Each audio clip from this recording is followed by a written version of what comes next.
நேர்த்திக்கடன். பொன்னையன் என்றால் உழைப்பு, உழைப்பு என்றால் பொன்னையன் என்பதை சாதாரண மக்களிடமும் உழைப்பின் மேன்மையை புரிய வைத்தவர் பொன்னையன். 24 மணி நேரமும் உழைப்பை பற்றி சிந்திப்பது, உழைப்பவர்களை பற்றி சிந்திப்பது, உழைப்பில் அடுத்து என்ன என்ற தேடலில் ஒரு வேகம் என்று ஓடிக்கொண்டிருக்கும் பொன்னையனுக்கு அந்த சமயத்தில் ஒற்றை தலைவலி அவரை உழைக்க விடாமல் அவ்வப்போது அவரை தொந்தரவு செய்து கொண்டிருந்தது. வெயில் அதிகமானால் தலைவலியால் துடிப்பார். அந்த நேரங்களில் துண்டை கட்டிக்கொண்டு வலியோடு உழைத்துக் கொண்டிருப்பார் பொன்னையன். பிறகு மாலை 4 மணிக்கு மேல் தலைவலி நின்றுவிடும். இந்த பிரச்சனை ஒரு நாள் அல்ல, 2 நாள் அல்ல, பல நாட்கள் வரும் போகும் பொன்னையனுக்கு. புஷ்பகுமாரியை திருமணம் செய்த பின்பும் பொன்னையன் அவர்களுக்கு அந்த ஒற்றை தலைவலி தொடர்ந்து கொண்டிருக்கின்றது.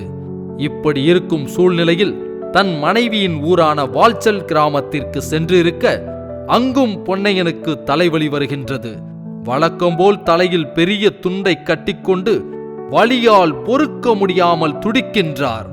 இந்த நேரத்தில் தன் மனைவி புஷ்பகுமாரி அவர்கள், உனக்கு குருசடி கட்டித்தருகிறேன் என்று மாதாவிடம் வேண்டிக் கொள்ளுங்கள் என்று கூற, பொன்னையனும் தலைவலி நின்றால் கட்டிக் கொடுப்பதாக வேண்டிக் கொள்ள சில நாட்களில் தலைவலி நின்றுவிட பொன்னையன் அவர்களுக்கு ஆச்சரியம்.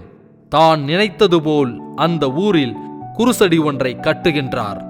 1983ஆம் ஆண்டு குருசடி கட்டி அதில் வேளாங்கண்ணி மாதாவின் சுரூபத்தை வைத்து அந்த குருசடிக்கு திருவிழாவும் நடக்கின்றது. அன்று முதல் வருடா வருடம் அந்த குருசடிக்கு திருவிழா நடத்த பொதுமக்களும் திரளாக கலந்து கொள்வார்கள். அப்படி கலந்து கொள்ளும் அந்த கிராமத்து ஏழை எளியோர்க்கு 30-40 பேருக்கு வேட்டி சேலைகள் கொடுக்க ஆரம்பித்தார். பின்னர் அடுத்து வந்த வருடங்களில் இந்த சேவை 100 பேர் முதல் 200 பேருக்கு வேட்டி சேலைகள் கொடுத்தார். பின்னர் படிப்படியாக அந்த தான தர்மங்கள் ஆயிரங்களை கடந்தது. அதற்கு அடுத்த வருடங்களில் இருந்து 2000 வேட்டி சேலைகள் கொடுக்கப்பட்டது. அதன் பின்னால் அந்த ஏழை மக்களுக்கு 2000 மூட்டை அரிசிகளும் இலவசமாக கொடுக்க ஆரம்பித்த பொன்னையன் அதனைத் தொடர்ந்து பெண்களுக்கு தையல் மிஷின்கள் மற்றும் மாற்றுத்திறனாளிகளுக்கு 3 சக்கர வாகனங்களும் கொடுக்க ஆரம்பித்தார்.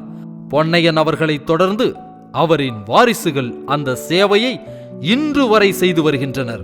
மாதாவின் கருணையால் தன்னுடைய ஒற்றை தலைவலி நீங்கியதால் அந்த மாதாவின் கருணைக்கு காணிக்கையாக ஆயிரக்கணக்கான ஏழை எளியோர்க்கு இன்று வரை பொன்னையனும் அவரின் வாரிசுகளும் கருணை காட்டி வருகின்றனர்.